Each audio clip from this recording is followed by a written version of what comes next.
Imagine for a moment a road that twists and snakes sharply through the mountains, impenetrable forests flanking both sides, looming large and dark over you. There are no houses, no cars, no people. A lone teenager, lost in thought, walks down this road. He's going to or coming from somewhere. Doesn't matter. All that matters is he's there, on that twisting, winding road, as the sun is setting and shadows stretch hard over the gravel. He hums to himself to ward off the creeping darkness that sends chills up his spine. He walks with his hands in his pocket, jingling the coins there as if they were an instrument.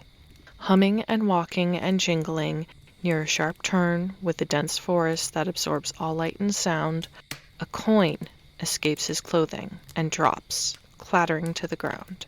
He pauses. A quarter. Not a lot, but enough to make the difference when it comes to buying sweets for his crush. He bends over to pick it up, and suddenly, from out of nowhere, bright lights and a car horn fill his senses. Should you ever visit Dead Man's Curve on Clinton Road and you see a quarter on the side of the bridge, stop, pick it up. He'll push you in to the waters below as he attempts to save you like no one could save him.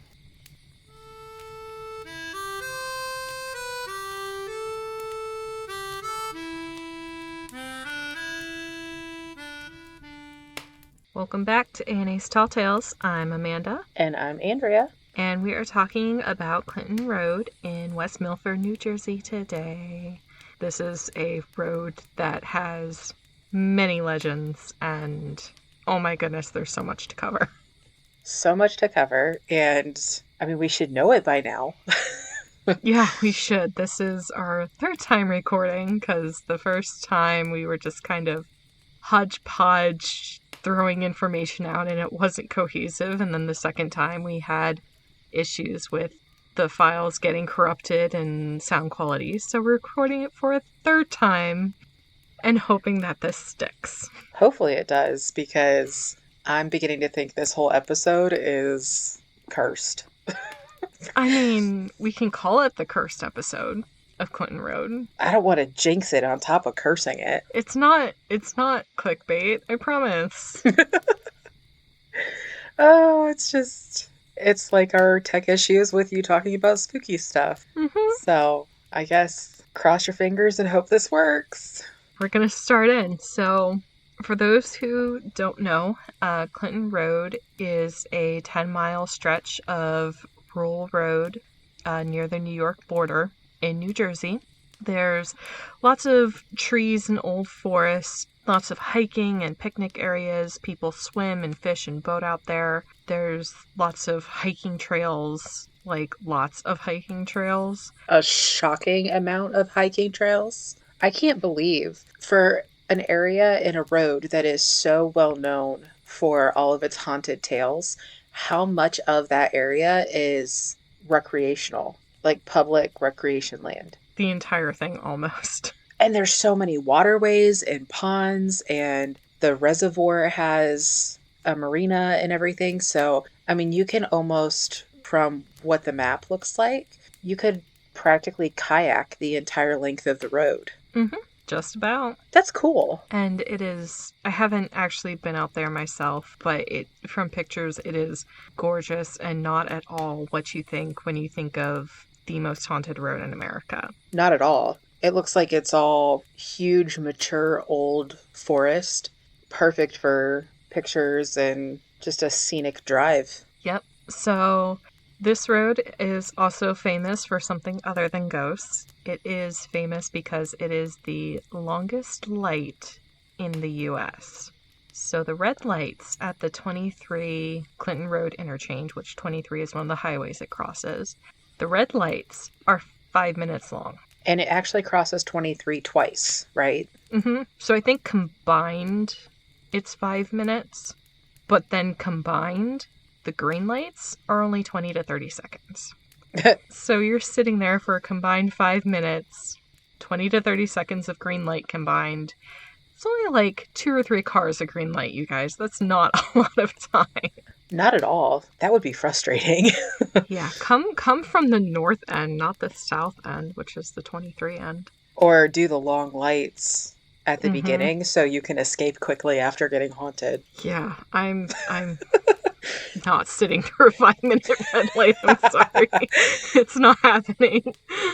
Oh, that would be funny. Run for your life from something and get stuck at a red light. Oh, that is true. I think it'd be worth it though. Let's not find out. Yeah. Except I really want to go out. Okay, if we do go, we have to take your mom so that we have a more adultier adult with us.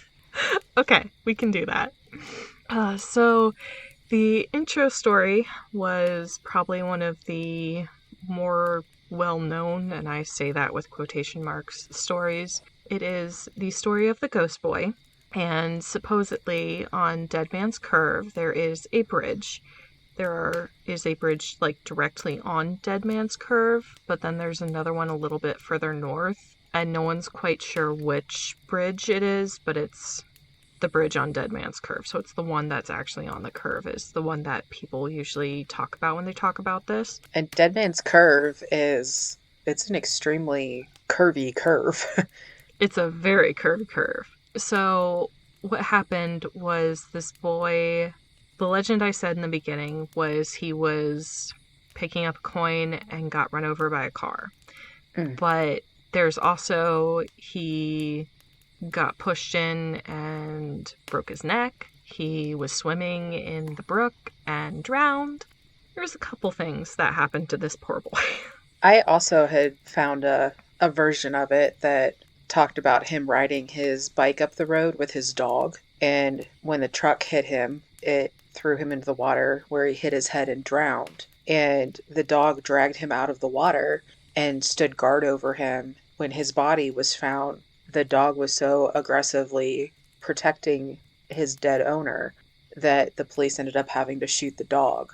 And that's part of where the demon dog legend comes from. Good best doggos, though. Right? It just, that's kind of, it makes sense in a weird way. Yeah.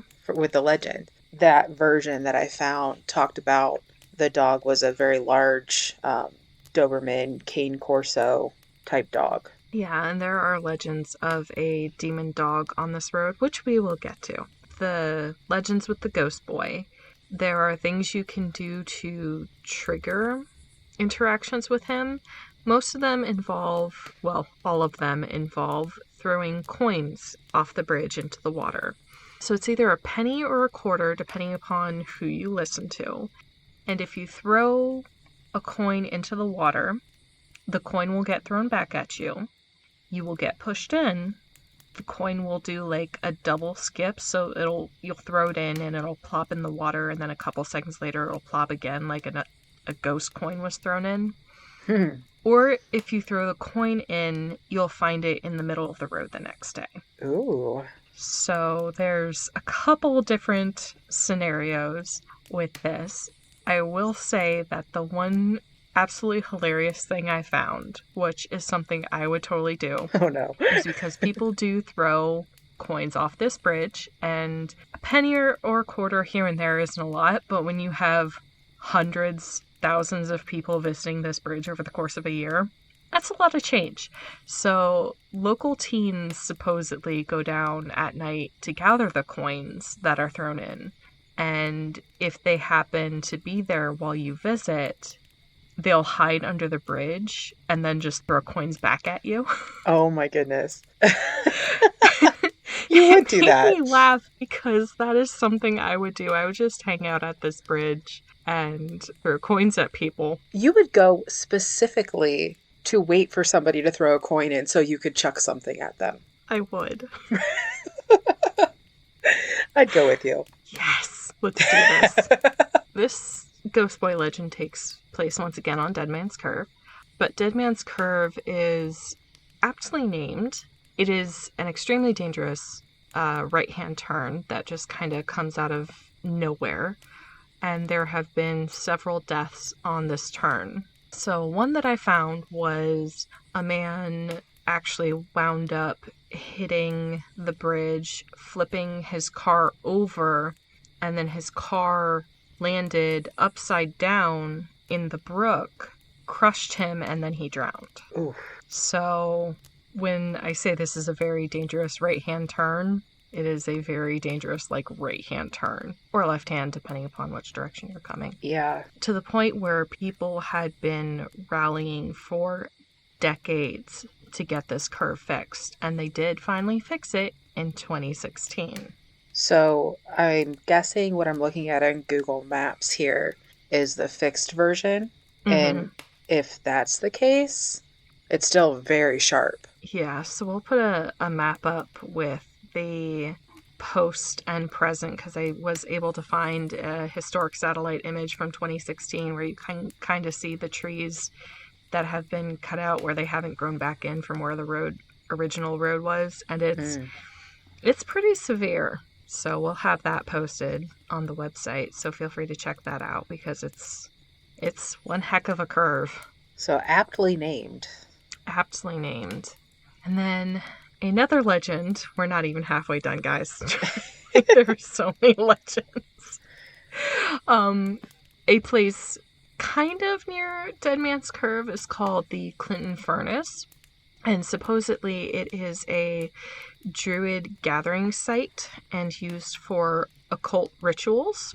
Wow. It is kind of like a giant conical shaped chimney that's probably 45 feet tall. Like, it is a huge thing. Seriously. I don't know why I wasn't picturing it that big. I wasn't either, because the main picture I've seen of it, it doesn't look that big, but then I found one with someone standing next to it, and it is huge. That's so cool. It is very, I hate to use the word haunting because it sounds so trite, but it's beautiful and its looks lends itself to that type of activity. It does. So I don't know if the druid or occult rituals is true, but what is true is that the Clinton Furnace is actually a smelter, an iron smelter that was built in 1826 and was added to the Historical Places Register in 1976. Wow. And it looks like something that was pulled out of the old English countryside or the fairy lands of Scotland or Ireland and dropped in the middle of the woods. Yeah, it's kind of a weird thing to just be in the middle of the forest like that, which I think lends itself to being a druid gathering site. It might have been at one point, but currently it is fenced off and has been for a couple years now. I mean, defenses really completely work if somebody wants to get somewhere bad enough, though. No, because I saw a video of someone who went there, I think like last year or 2 years ago, and you could clearly see like holes cut in the fence, a la Blue Limestone Park. Yeah.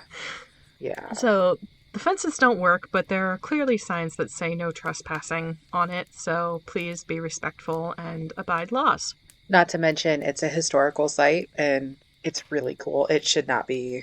It looks like it's being reclaimed by the forest at this point. That's kind of the problem, is the massive stone structure that we've been envisioning is half crumpled and not at all upkept, and it's half disintegrated. It's really actually kind of sad. Yeah. So I think for safety's sake, they've been trying to keep people off of it because I don't think people climbing on it has been helpful in that regard. Probably not. And I'm going to guess that along with some of the other areas that we're going to get to, folks are probably taking pieces and parts of it with them too. That's most likely not helping the structural integrity. Yeah, so Cross Castle, which is just north of Clinton Furnace but still south of Dead Man's Curve, is another sort of well-known, I'm going to say building, but it doesn't exist anymore. It's just kind of a weird site that a building once lived on. Cross Castle was built in 1905 by a man named Richard Cross, and he lived there with his family until 1917 when he died. Oh, wow. That wasn't a very long raising your family there, kind of. What, 14 years is all? Yeah, not very long. And what's even sadder is that They moved in 1919 and sold the building to the Newark watershed. Wow. So they built a castle, Mm-hmm. like an actual castle from the pictures that are up of it. Lived there for a fairly short period of time and then sold it to the state. Mm-hmm. Wow. And so I was able to find, I did some more digging because Of I had course you to. did.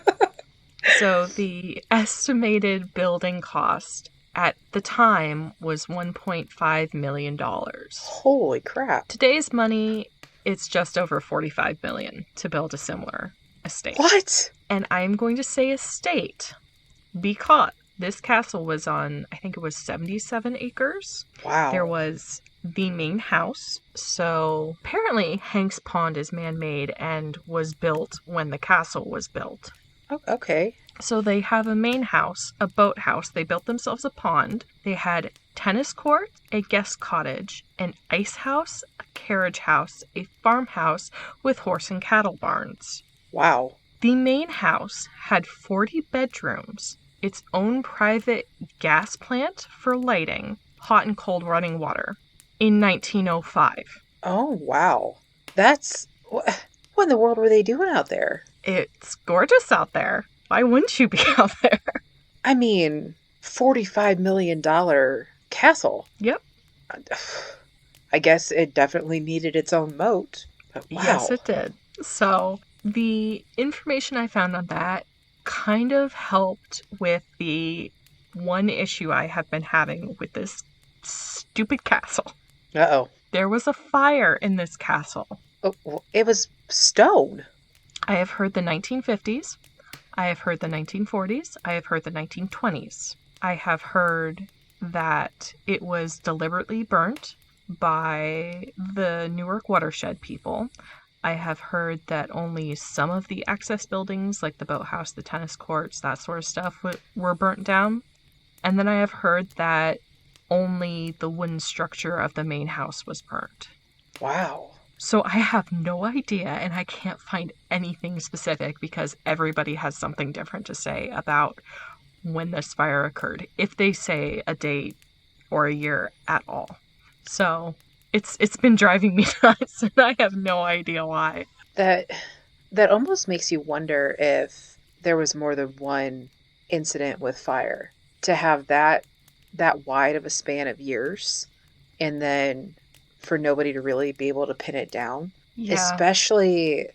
Especially with them having had their own gas plant within the house and piped throughout the home for lighting. I mean, that's basically living inside a time bomb. Yeah, so that's kind of my thought too. That makes a lot more sense. But even then, why would they spend $45 million or the equivalent thereof to build a castle and, from what I'm looking at here, use it as basically their summer home is all, and then sell it to the state, who then possibly deliberately burned it? That just seems hinky. There's something up there. Yeah, so once again, Richard died in 1917 and it was sold in 1919. So my only thought was they lived in it for 2 years, decided it was too big or had too many memories, and were like, we need to just get rid of it. But because it had its own pond and hot and cold running water, the watershed was like, this is too important for us to just sell to a private place. So they decided to buy it. And maybe with the plans with that much space and that kind of estate, having that kind of space as far as rooms, bedrooms and things, 40 rooms is a small hotel. Yeah. Like doing some sort of conference center, because it's not that far from New York, from some of the bigger cities in that area either. So the issue is that it kind of stood abandoned, and the historical significance of the site wasn't really understood and it didn't really sink in. So in order to help kind of pay for some excess things, they sold off things like the roof. the stairs, building stones to other construction sites to help kind of recycle materials. And then in the 1950s, teenagers decided it was a fun place to hang out and do drugs and drink and have sex. And ever since then, it had been a site for decades of destruction. People, once again, taking rocks as souvenirs, graffiti, that sort of thing. That's incredible. By the time 1988 rolled around, they had to unfortunately destroy it. What was left of it, anyway. I mean, if you sold the roof and building materials, you kind of already destroyed it. Yeah. But again, that creates more questions than it answers in my mind anyway. Why would they buy something like that? Let it sit to the point where they had to recover money from it to basically part it out. You don't buy that quality of a place as a parts truck. And now you know why I hate this freaking castle, because there are more questions than answers. There is something fishy with that, big time. Right now, actually, when I was searching for the address of the castle, like where it was on the road, I actually had a listing on Zillow pop up, and for $911,000, there's a home, a 4-bedroom, 4-bath home on Clinton Road that sold earlier this year. So it's still a very nice area to have a home. And apparently it was the first time this house was on the market since it was built. Interesting. Yeah, it was just kind of cool. But the other homes in the area are very, they're $600,000 and up. So it's still an expensive area to have a home. It is. And when you're thinking Clinton Road, that might be not the best place. One of the more beautiful, but not the best place. Maybe buy $1 million piece of property for your own personal hauntings on a daily basis. I mean, there's people out there that would. All the tourists. Oh, yeah. Ugh. So some of the more legendary things about Cross Castle are it is Satanist and occult activity, once again. People hear children laughing, they see apparitions, they see lights.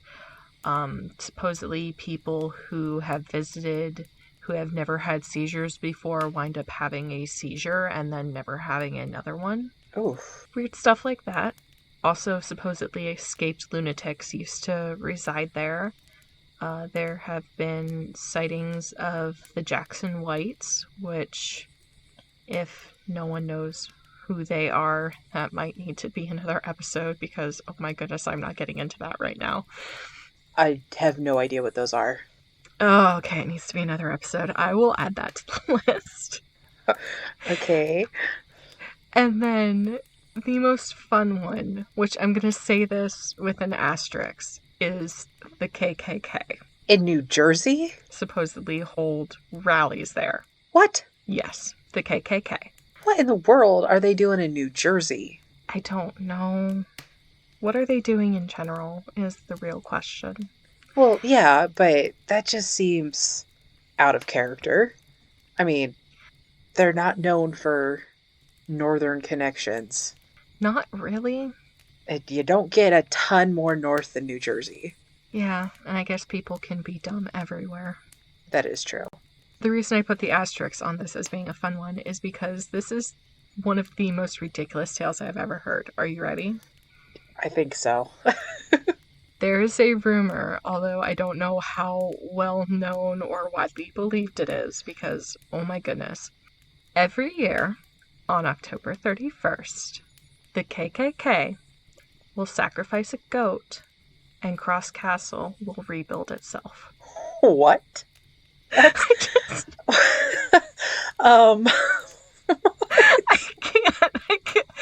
could hardly keep a straight face for that. Oh my goodness. That sounds like something that my 4-year-old nephew would come up with. Like, if you gave him a couple pieces of information and he was just like, on the day after my aunt's birthday, they take a goat and they kill it and the castle comes back.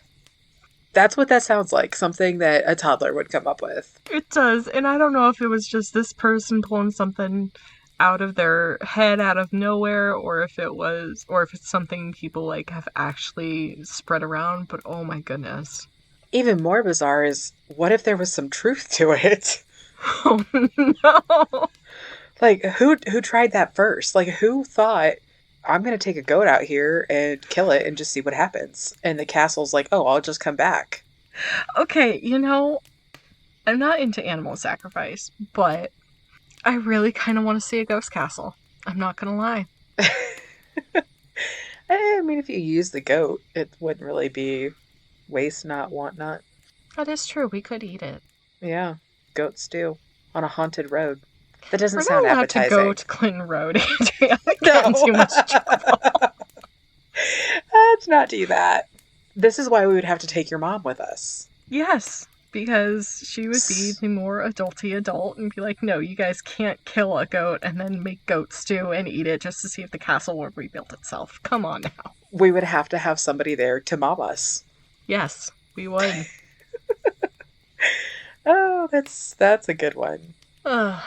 So, moving right along to the variety of ghost cars that supposedly follow/chase you down this road. There's a handful of them. There's a handful of them. So, two specifically, one is a ghost truck that will supposedly come from out of nowhere, try to run you off the road, chase you down the road, and then disappear. That's scary enough when it happens when there's an actual truck there, let alone you can't really just brake check a ghost truck. I mean, I would try, but You would try, and I would laugh. yeah. So, the one with this that I found, or could logic my way around, was there are tourists who like to stop and sightsee and go slow, and there are locals who know this road like the back of their hand and like to speed and get annoyed at tourists who are taking their time. Like most locals do anywhere you go. Mm-hmm. This road is very twisty and turny, and there are a couple turnoffs that are very easy to miss. So if you're playing tourist driving down the road expecting to see a ghost truck and then a local comes up behind you with their high beams on, trying to get you to move over and stop being slow, and then you hit a turn at the right angle, it appeared out of nowhere. And then if you hit a turn at the right angle and there was a turnoff you didn't see, they disappeared out of nowhere. That's pretty fair, especially with all of the ponds and the reservoir and the hiking trails. Hiking trails come with parking areas. Mm-hmm. Reservoirs come with reservoirs that have marinas and boat ramps come with parking areas. And if you're going to be out there to hike and fish and kayak and whatever, yeah. And those new LED lights, I say new, I sound like some old codger there. The LED headlights are blinding. You can't see. You can't see when they come at you. You can't see when they come up behind you. So you might not necessarily see what type of vehicle it is, especially if you're in a small car and the person behind you is driving a truck. Because those headlights would be right in your rearview mirror. Heck, I drive a truck, and when a truck comes up behind me with those headlights, I still can't see. And then the other ghost car is a 1988 Camaro. That's very specific. And the trigger for this one is supposedly if you talk about the Camaro and the woman driving it while you're driving down Clinton Road, she will chase you down the road or follow you home depending upon who you listen to. Oh. This one, I actually turned something up. Really? Were you digging through old newspapers again? Yeah, I was digging through newspapers again. So this one, because the accident occurred in 1988, because she was underage, I will not be using her name. I will say that her boyfriend was driving down 23 when they crashed into a utility pole at the Clinton Road junction. He survived, she did not. Oh, wow. So, whether this was the basis for this legend or not, whether it was someone said, oh, there's an accident, and that accident eventually merged with the ghost truck, I don't know. That's also part of why I'm not saying her name, is because I don't want to start rumors when I don't know. So, but there was an accident where a girl did die, and it was very sad, but also cool because I found it. I could see something like that being used by local moms, even as a deterrent to their teenage daughters. Don't you dare get in that car with that boy. Don't go driving down that road, or the ghost of this girl will chase you home, kind of thing. Yeah, I could definitely see that. It's still sad. It's very sad.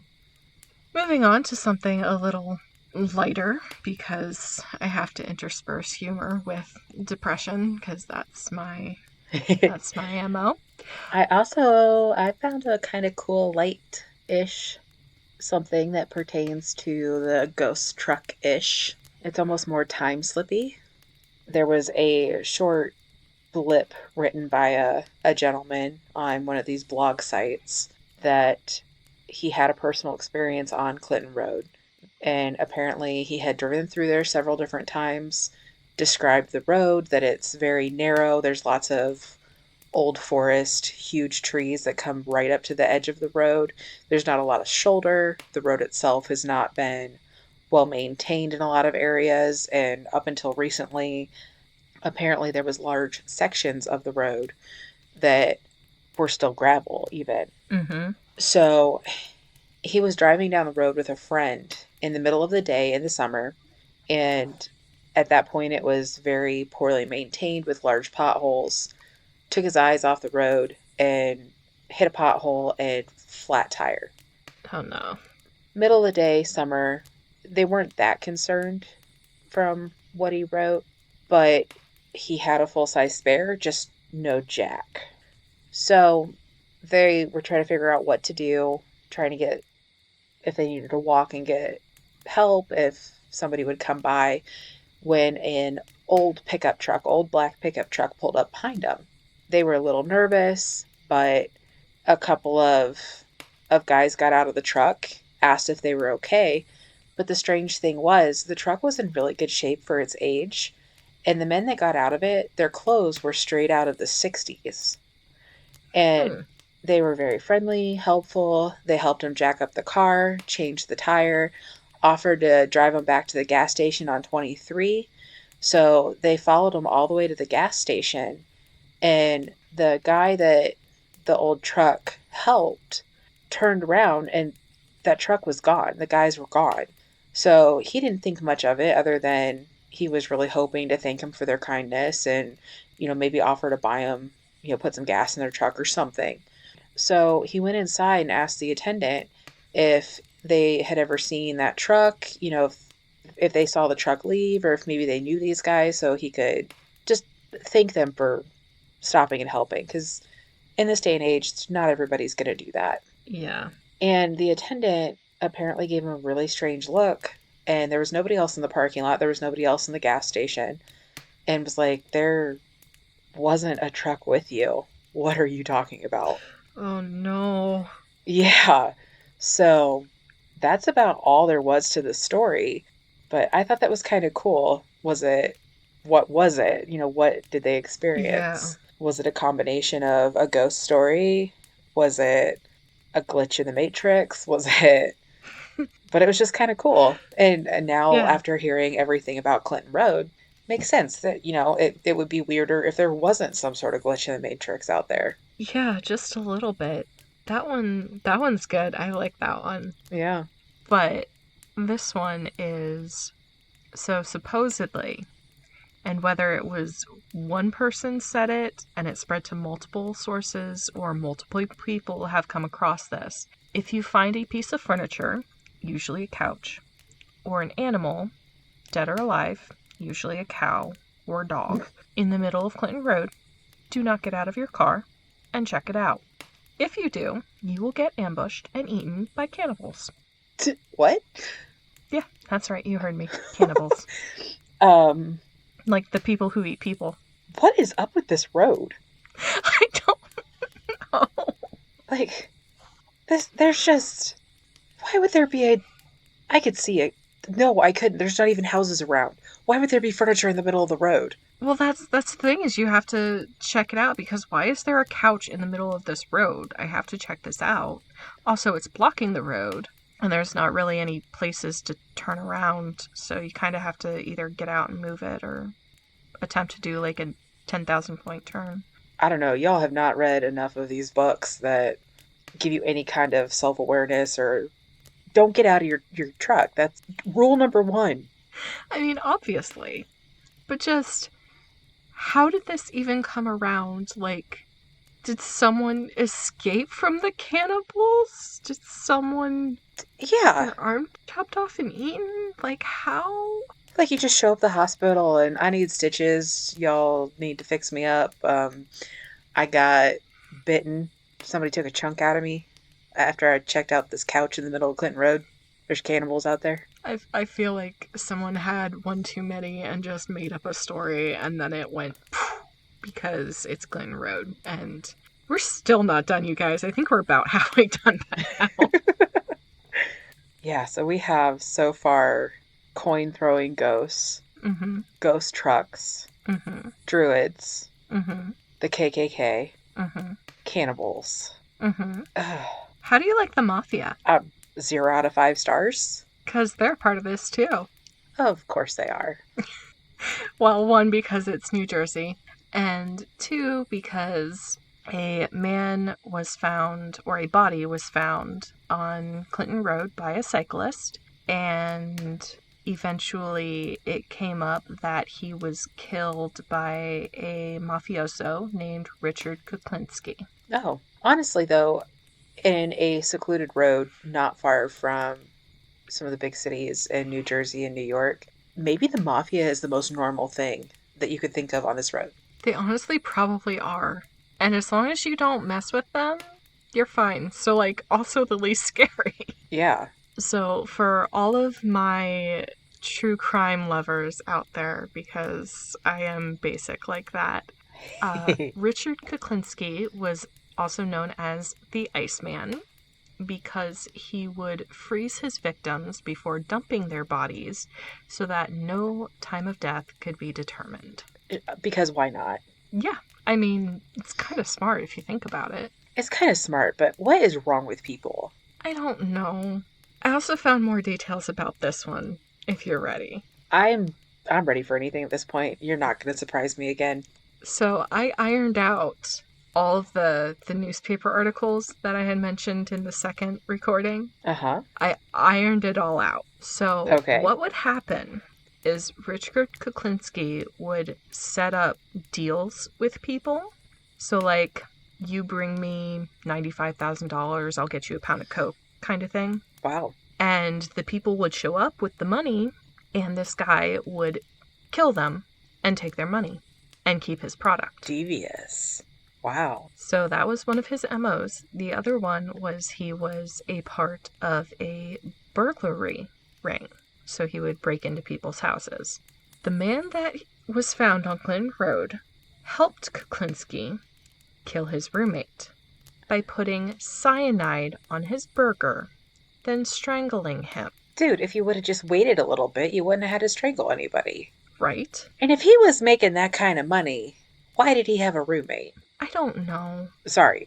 But then you're like, why are you robbing your own apartment? Yeah. I don't know. But then the man who was dumped on Clinton Road was supposedly killed because Kuklinski was scared of being betrayed. That makes sense. So, all sorts of craziness. It's actually a really fascinating case if you want to look it up. Oh, I did. Feel free because I love true crime and this is my jam. I could not help myself when I found this. My day-to-day training kicked in, and the Iceman was actually arrested on 5 counts of murder 3 years after Daniel Deppner was found. Who was the man who was dumped on Clinton Road. So Kuklinski was arrested on 5 counts of murder. They found him. It took them 3 years to track him down. part of that apparently was the fact that they could not pin anything on him because he was very smart about how he disposed of his victims.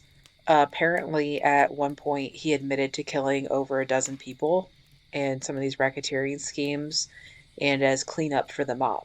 He died in jail at the age of 70 after spending 20 years locked up. So back Man, this is a roller to coaster. the supposed demon dog.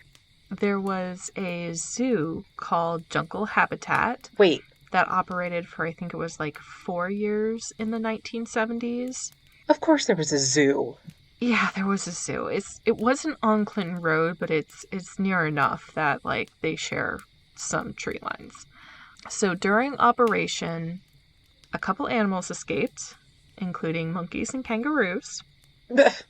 And then after operation, it's not true. It's definitely not true. But people reported that they just kind of opened the cages to the doors and let all the animals run wild. Is it that far-fetched? And now you have wolf, dog, demon hybrid spawn running Clinton Road, and kangaroos and monkeys. Could you imagine camping out there and waking up early one morning or sitting around the campfire late one night and looking up just in time to see a kangaroo go by? I I would wonder if I accidentally inhaled a mushroom. You would think you were hallucinating. I would, just a little bit. It'd be a great story to have. Oh, it'd be an awesome story. But I don't think I would want to risk the whole hellhound demon dog. No. So supposedly the hellhound guards the road, and if he doesn't like you, he will, like, make you crash your car or tear up your tires. You know, generic hellhound stuff. Yeah. Like generic UFO sightings. Those two words do not belong in the same sentence. Yeah, there's UFO sightings, so strange colored lights that don't belong to airplanes or weather balloons just appear and disappear and hover. Swamp gas. Yeah. Oh, wow. And then the last one that I have takes place around Terrace Pond, which is the northern end of Clinton Road. And supposedly some campers were out camping when they encountered some park rangers, and they chatted and had a good time, and then the park rangers left them to their business. And then later on, when they recounted that tale to someone, they were told that rangers that were matching their description had actually died in 1939, and no park rangers had been patrolling the area for decades. Wow, that's more than they died. They actually were killed on the job. Oh. The article I found didn't go into much detail. It was very old and it was only about a paragraph and a half long. But around that particular pond, apparently that sighting is not uncommon. And there was a 3 or 4 sentence paragraph of an article that talked about 2 park rangers being killed on the job.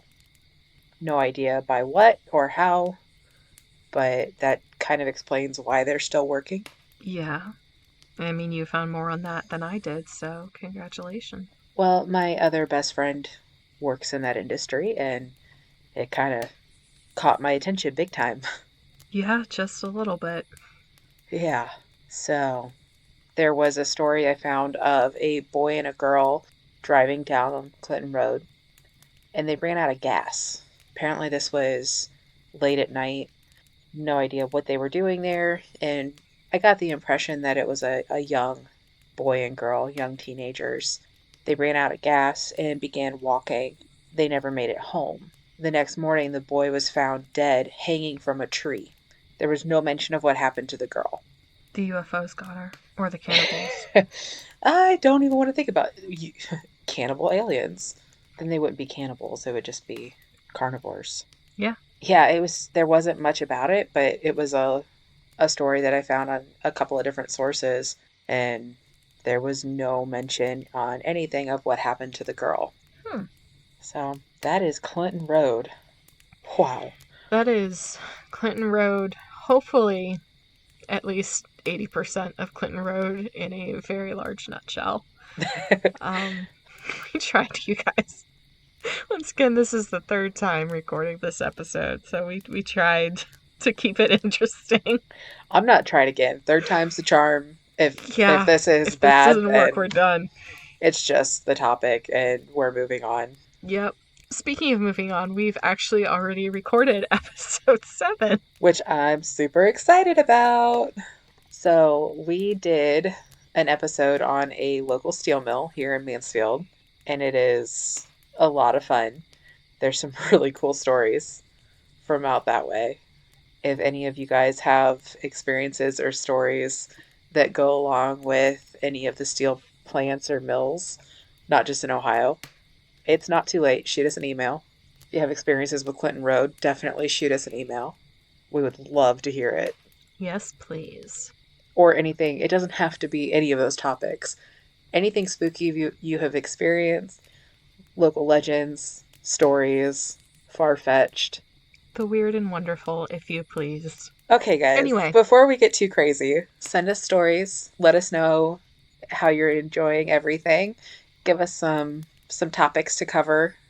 I mean, not that we're running out of them by any means, but we want to hear from you. And be good. Stay off no trespassing places. Don't decimate or destroy anything. I feel really strange saying that to people when last episode we were rock climbing, even though we weren't supposed to be. You know, do as I say, not as I do. Okay? Yes. Anyway, be good, be safe, have fun. We will see you guys next time. Until next time. This has been A&A Tall Tales, an independently written, recorded, and produced podcast.